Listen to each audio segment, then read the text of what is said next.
Brazil জাতীয় দলে ফিরতে যে শর্ত দিলেন কার্লো আনচেলত্তি। 2030 সাল পর্যন্ত কোচিং কেরিয়ার ব্রাজিলে শেষ করতে চায় আনচেলত্তি। বিশ্বকাপ বাছাই পর্বের জন্য দল ঘোষণা করেছিলেন, কিন্তু কার্লো আনচেলত্তির স্কোয়াডে একবারও জায়গা পাননি নেইমার জুনিয়র। নেইমারকে বাদ দেওয়া প্রসঙ্গে আনচেলত্তি বলেন, টেকনিক্যাল কারণে এবং ফিটনেস না থাকায় তাকে বাদ দেওয়া হয়েছে। কার্লো আনচেলত্তি আবারও বললেন, নেইমারকে ফিরতে হলে মানতে হবে একটি শর্ত। 2023 সালের সেপ্টেম্বরে ব্রাজিলের হয়ে সর্বকালের সর্বোচ্চ গোলদাতা 79 গোলের মাইক স্পর্শ করেন নেইমার। তার পরের মাসেই ইনজুরিতে পড়েন নেইমার। ইনজুরি নেইমারের ক্যারিয়ারটা শেষ করে দিয়েছে। নেইমারের ক্যারিয়ারের শেষের দিকে এসেও ইনজুরিতে বারবার পড়েছে।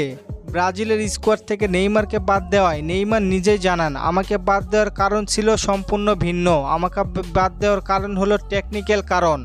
শারীরিক অবস্থার সঙ্গে আমার কোনো সম্পর্ক নেই। এটা কোচের সিদ্ধান্ত, আমি তা সম্মান করি। কার্লো আনচেলত্তি ESPN-এর সাক্ষাৎকারে আবারও সবাইকে সতর্ক করে দিলেন। ফিটনেসের দিকে নজর দিয়েছেন কার্লো আনচেলত্তি।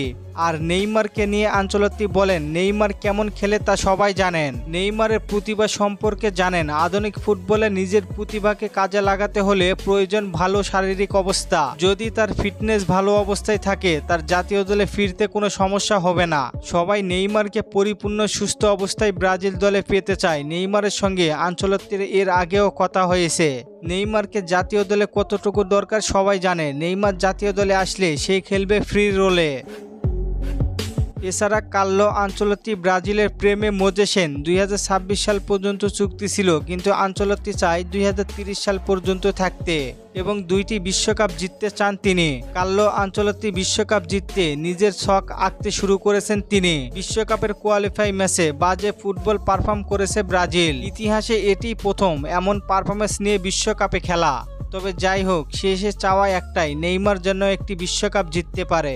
আপনার কতটুকু বিশ্বাস কার্লো আনচেলত্তি নেইমারকে দলে নেবেন জানিয়ে দিন কমেন্ট করে। আর ফুটবলকে নিয়ে নতুন কোনো প্রশ্ন থাকলে করতে পারেন, পরবর্তী ভিডিওতে রিপ্লাই করব। ধন্যবাদ।